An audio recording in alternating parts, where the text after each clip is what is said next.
All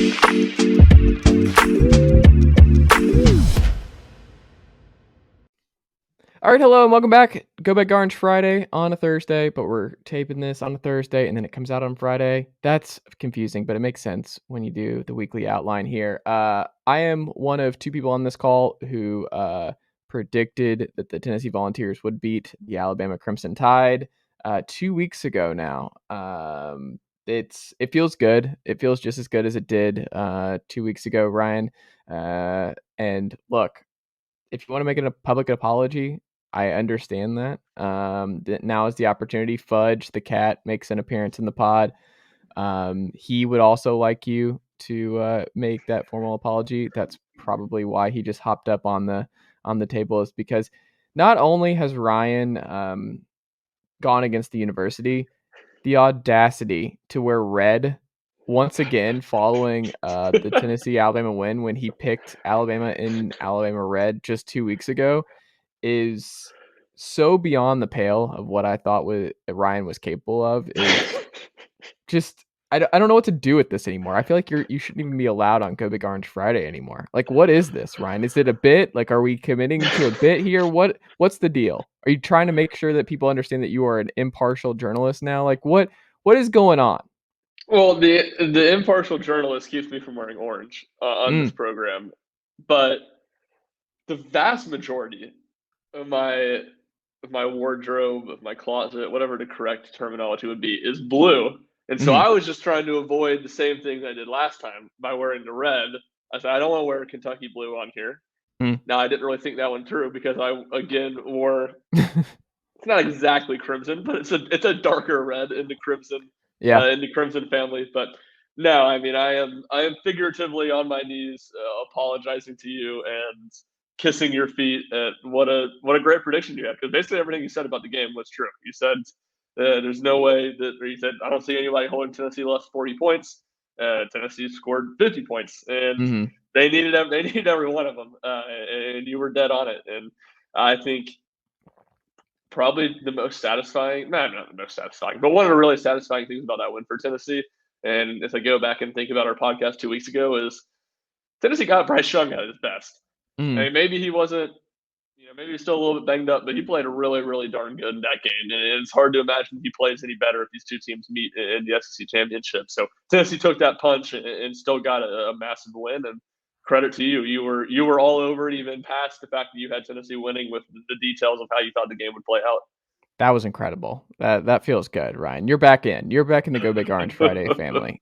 Ethan, who knows where he is these days? Ethan's all over the place. Married guy, doing his thing. I think he's just in hiding after the Carnes beat down from Oak Ridge a few weeks back. It's been rough over there in Carnes, Tennessee, but there's always next year, is what the good folks say. Ryan, when we look at this game on Saturday, it's interesting that you brought up the Bryce Young aspect of this, and like Tennessee took the best shots from Bryce Young and still came out on top, 52-49. Will Levis is in that same category of future NFL first rounder. He's going to be asked to do a lot. Like, for them to be in the game, he is going to have to do a lot. Bryce Young is a much better quarterback than Will Levis. And I saw like a friend of the pod, Mike Renner, had a PFF mock, and I think I saw what Levis was in the top 10 again in his draft. And I go through different things. It's amazing to see Hooker now popping in as like he's probably going to be a day 2 guy. And look, if they run the gauntlet, he wins the Heisman. I don't think it's out of the question that he's a day 1 player.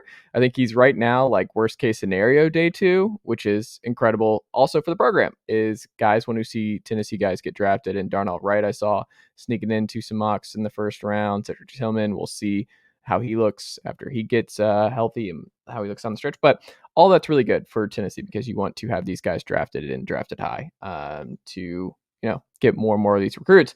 But I look at this and I'm like, I just don't understand why Tennessee fans are the least bit concerned about Kentucky on Saturday. I have not lost one iota of sleep over Kentucky coming into Knoxville on Saturday.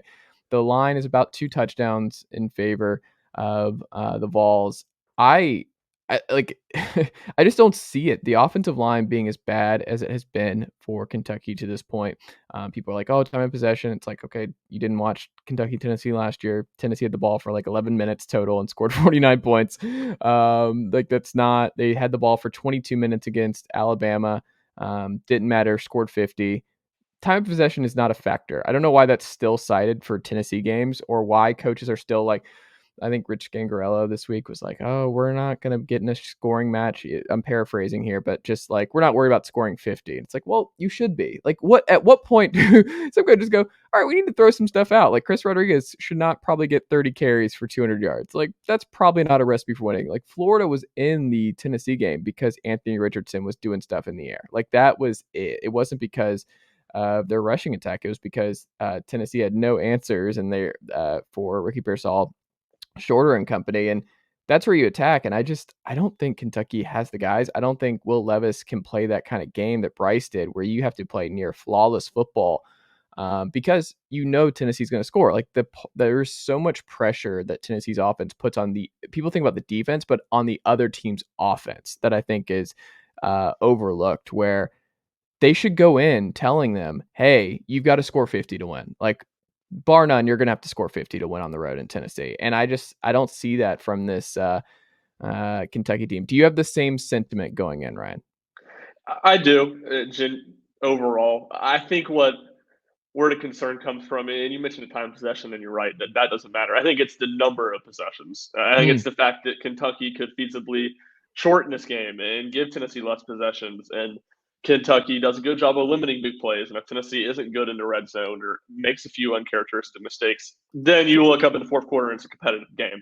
mm, That's the path to Kentucky, winning or making it tight. But I'm with you. I don't think this is a good matchup for Kentucky because even though Kentucky it does a really good job of limiting big plays and explosive plays. Hendon Hooker isn't going to force the ball. He's going to take mm, what the defense gives him. He's going to be able to. Tennessee's going to be able to drive the ball down the field 8-10 plays, and Tennessee's offense is as good as any in the country in the red zone. I mean, they've scored touchdowns in every single goal-to-goal time they've had it this year. They've scored, I believe, all but one time in the red zone. Uh, it's I think it negates a lot of what Kentucky does good or does well on defense. And you also look the weakness of this Kentucky defense is its pass rush. And to me, if you're really going to slow down Tennessee's offense, you're going to have to be good up front and force Tennessee into third and longs, and then get after Hendon Hooker and really be able to pin your ears back and go get him into pass rush, which I don't think this Kentucky team is built to do. And then flipping it to the other side, I think you've really hit the nail on the head. I think with Kentucky's struggles on the offensive line and running the ball, Will Levis is going to be asked to do a lot. And I almost see the Kentucky offense versus Tennessee defense similarly to how I saw LSU's offense against Tennessee's defense. Will Levis is better than Jaden Daniels. He's a better thrower, but he's going to be forced into a lot of third and longs, and his offensive line is not very good. And I think this is a game where Tennessee's defensive line, Tennessee's pass rush, is going to be able to have success. And go back and watch the Alabama game. Tennessee was in the backfield a lot. They couldn't bring Bryce Young down. I mean, he was able to evade blitzers, evade Tennessee defensive linemen at an extremely high rate. And while Will Levis is certainly a highly talented prospect, what you said in the open is very accurate. He's not Bryce Young, and he certainly does not have that elusiveness to get away from blitzers that Young did. When you look at another element of this, which is how does Tennessee score 24 points or fewer? And the reason I bring that up is Cole Kublik of ESPN had this stat where it's like Tennessee has scored at least 30 points in 10 straight games, longest in program history. Kentucky football has allowed 24 fewer in 11 straight games, longest active streak in FBS. Like, how does that happen? If there is a path to it, like in the very, very unlikely scenario where Tennessee scores 24 points or less against Kentucky on Saturday night, how does that actually happen? I think it starts with what I said a minute ago. Tennessee has less possessions. Tennessee muffs a punt. They fumble a kickoff return, and they just hand the possession to Kentucky. They turn it over a couple times. They settle for field goals in the red zone would probably be the biggest one because it's just Tennessee has been so good at finishing drives with touchdowns if they get deep in their opponent's territory. But I just don't see it. To Mm, your point, and you go back and look at who Kentucky's played in that stretch. It goes back to the Tennessee game last year. Vanderbilt, New Mexico State, Louisville, Iowa, Miami of Ohio, 40, Youngstown State, Northern Illinois, Ole Miss, South Carolina, and Mississippi State. Mississippi State's about the only good offense in there. I mean, Florida's probably a fringe good offense too. Kentucky hasn't seen anything and that's not. There's no offense like Tennessee's in the SEC. There's maybe one offense in the country like Tennessee's. It's just a different playing field with as efficient as Tennessee's been on offense this season. So that's the path to doing it if you're Kentucky, but I don't see that being overly viable. I don't either. But we'll see if that. I mean, it's just an unreal scenario where it's just we're like, oh, Hendon Hooker has 2 fumbles, Jabari Small has a fumble, he throws 1 pick or something, like some kind of pick six, or like Will Levis airmailed a pick six last year. That really kind of changed the game with Lante Taylor that he took back to the house. And they weren't really able to get out of that hole.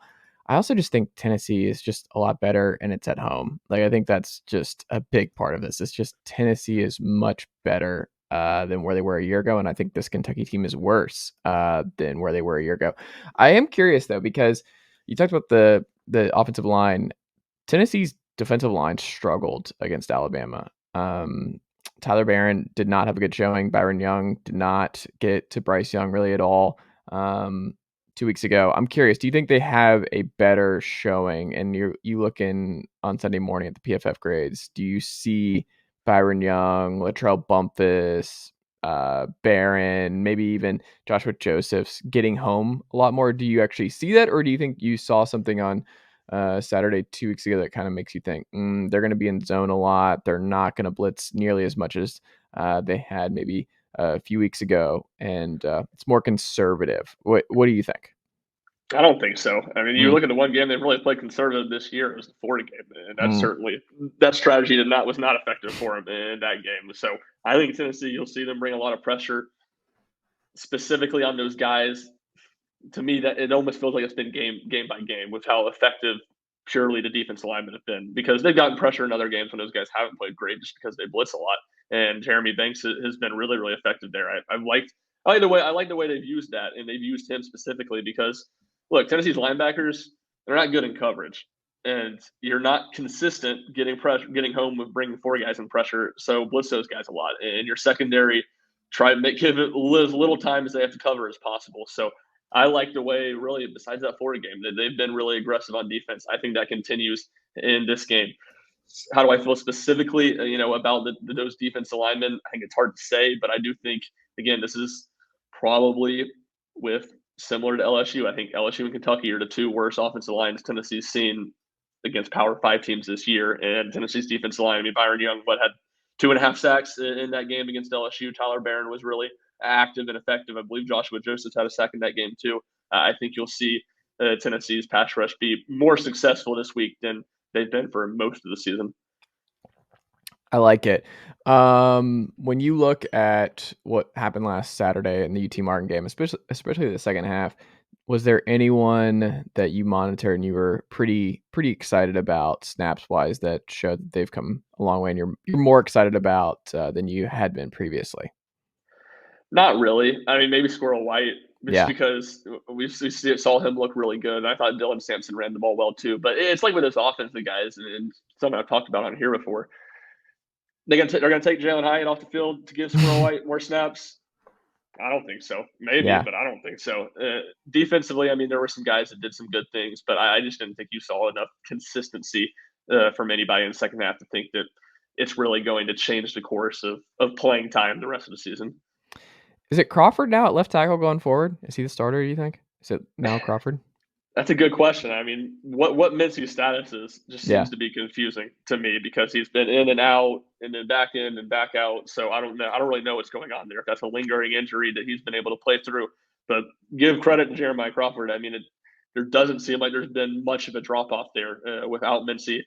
I do think Mincey's probably better still in pass protection, but I think Crawford is better in the run game too than Mincey is. And Tennessee's run game, especially looking at Alabama game, especially looking the second half, was just really consistent. It's just what Tennessee needed it to be. I think their longest run from a running back in that game was like 11 yards.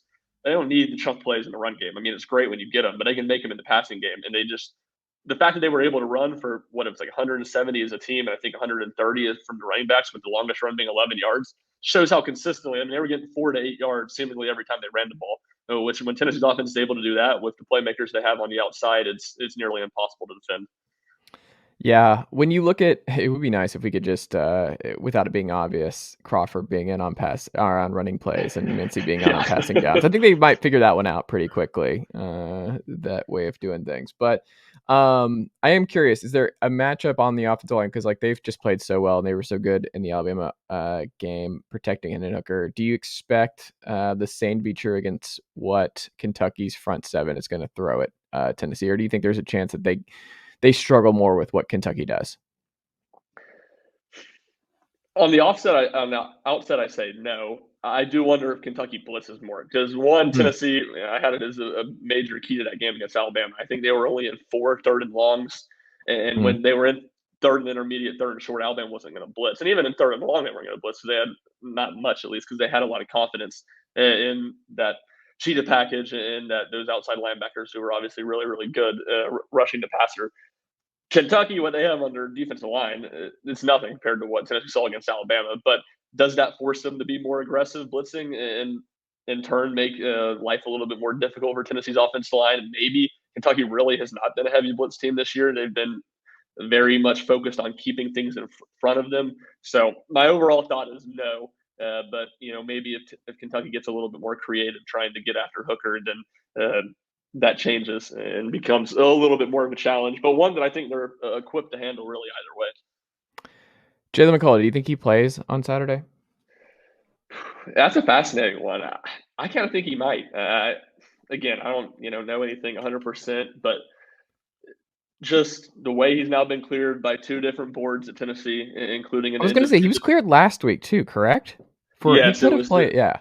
it was the student conduct board last week. He could have played, and then an independent review board approved him again this week. Which reading between the lines seems to me to be saying that the people above Heupel at Tennessee are saying you are fine to play him if you want. Now, does Heupel bite that bullet and play him with him still having the aggravated assault charge? Who knows? To be frank, I think Danico Slaughter's played about as well as Jalen McCullough, at least did in the Alabama game.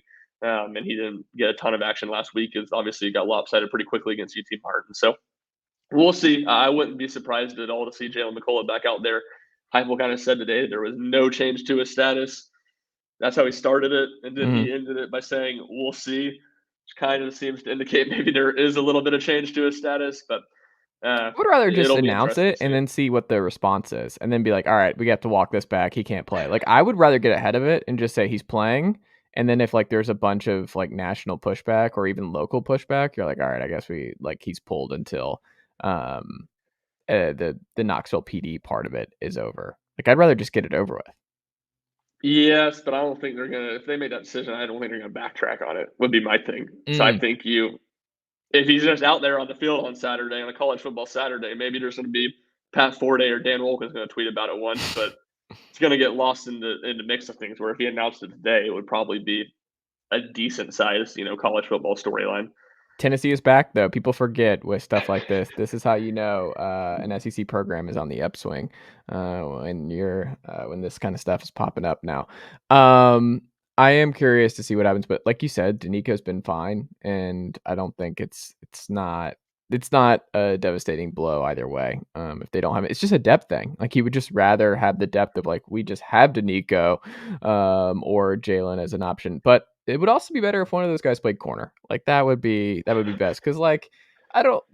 It's a fun story, I guess. That the walk on 36. What is his name? Wright? Is it William Wright, yeah. William Wright? Yeah, I always want to say Wesley Wright. Yeah, William Wright. Who got a lot of action on Saturday. I guess Kamel Haddon's back for this one. I'm guessing Christian Charles is good to go. I don't know. Like, is Dee Williams actually going to play corner? Because he was listed. I know you tweeted out the depth chart, and he's like number 2 behind Charles, right? Like, and he didn't really get many snaps last week at corner.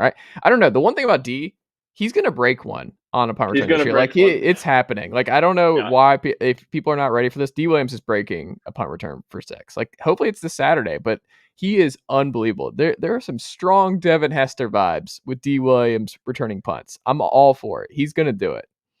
You're right. I'm 100% with you. Like I feel like I had the conversation at halftime, and the press box last week, like 3 different people, where we were all, either myself or someone else broke out and said, Dee Williams is going to house one at some point. And I mean, he looks really good. And I I'm think if with he you. played the full year, he's already housed one. I think that's part of it. Only coming in the middle of the year, kind of limited him coming in at LSU. But like, I think Ball State or something, he already has one to the house.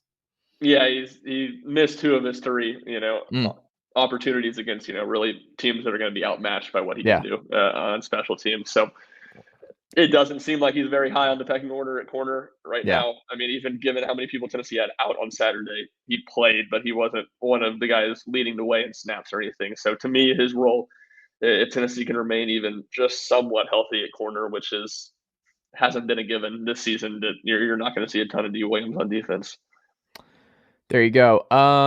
Tennessee baseball. You had a piece outlining your notes and observations from fall ball for the Vols. What did you see this fall? Who are you most excited about? Who stock rose and who stock slid this fall, Ryan? Blake Burke, and this obviously is nothing groundbreaking from me, but I mean he's unbelievable. I mean, he might hit 25 home runs this season. He hit one earlier this week when I was watching a line drive over the video board. I mean, the ball was still rising as it went over the video board, and then he just hit a Mhm. casual home run in his next at bat.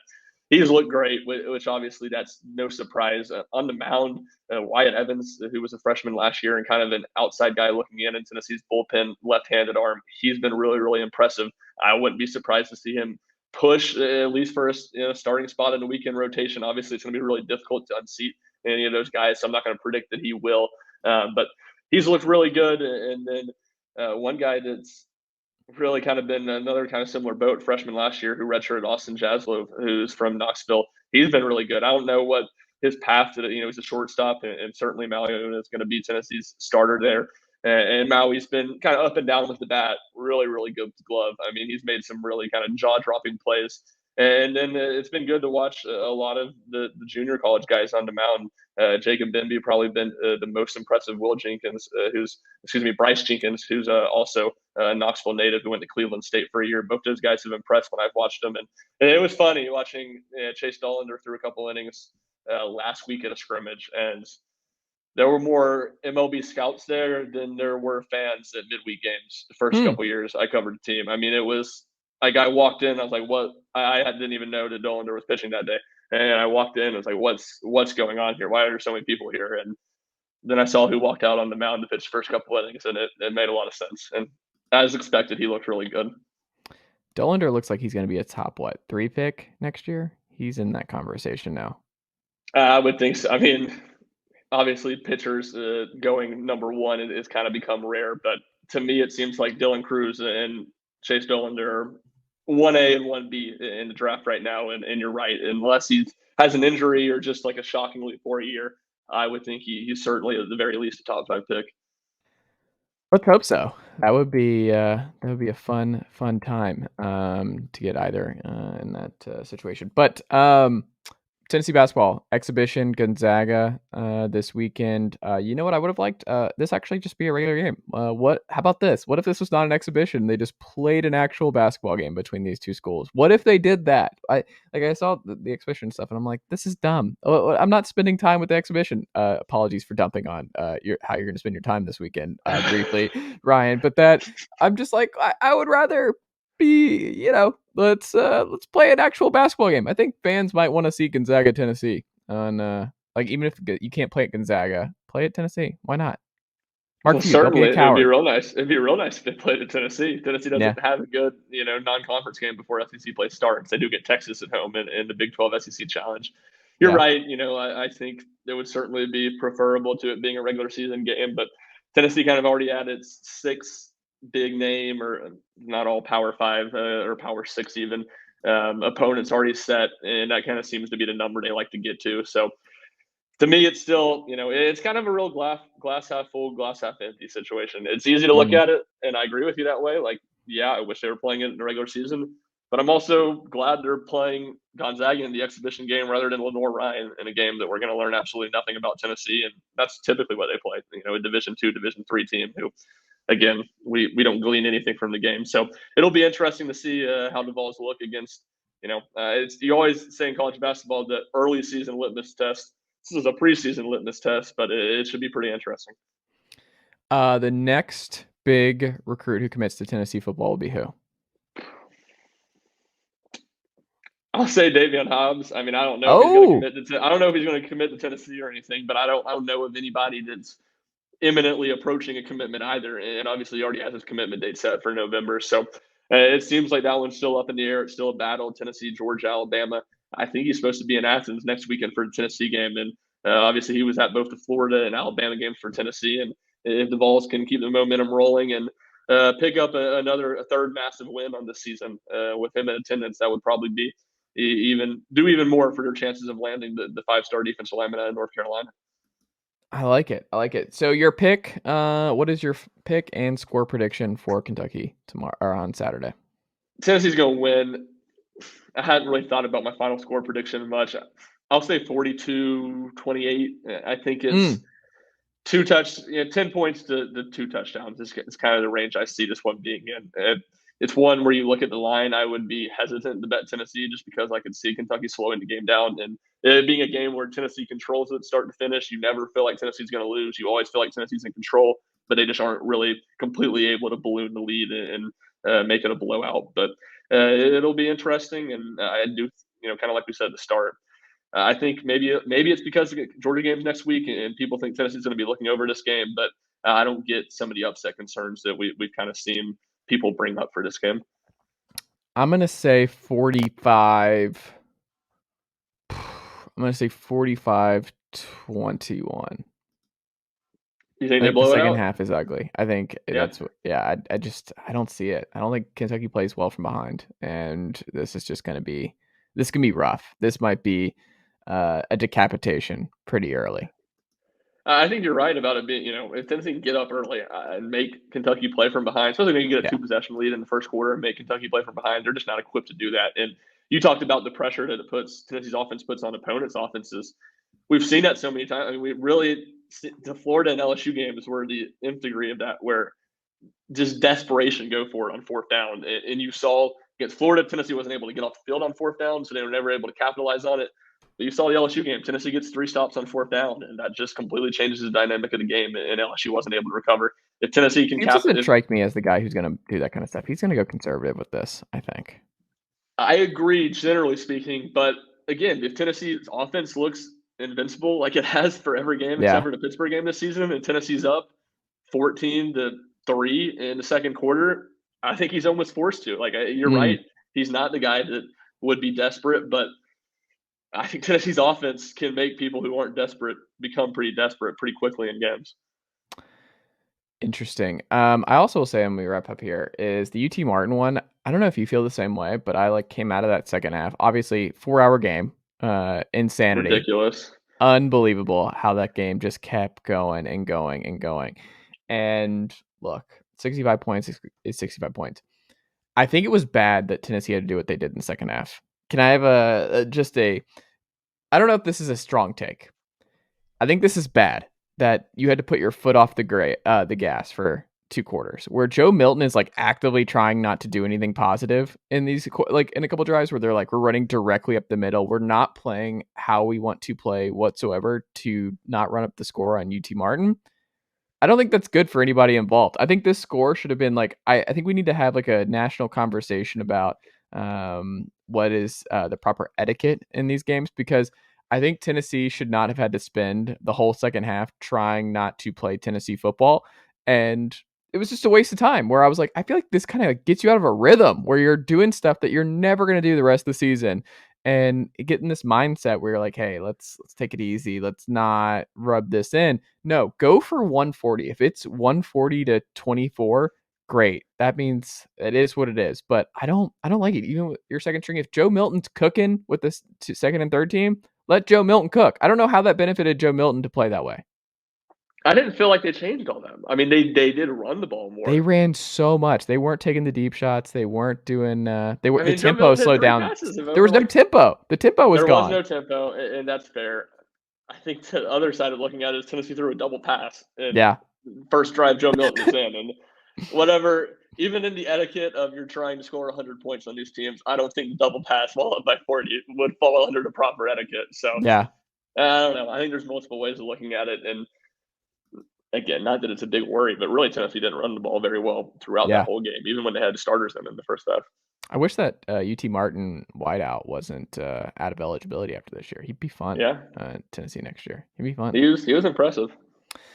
Ryan Schumpert, what can the good folks check out from you at Rocky Top Insider this week? Yeah, so tons of stuff on Kentucky getting you ready for this game. You had a good plug for me there on my baseball notes and observations from the first 4 weeks of fall practice. I still got 2 more weeks left, and as Fudge joins me on the screen, and plenty of stuff this weekend, or at least He on does Friday not for the care Gonzaga. whatsoever. He is For just the cats are a Gonzaga different scrimmage. type of animal, man. He is about to hit you in the face with a tail as we're going on. He does not care. Cats Not don't care, man.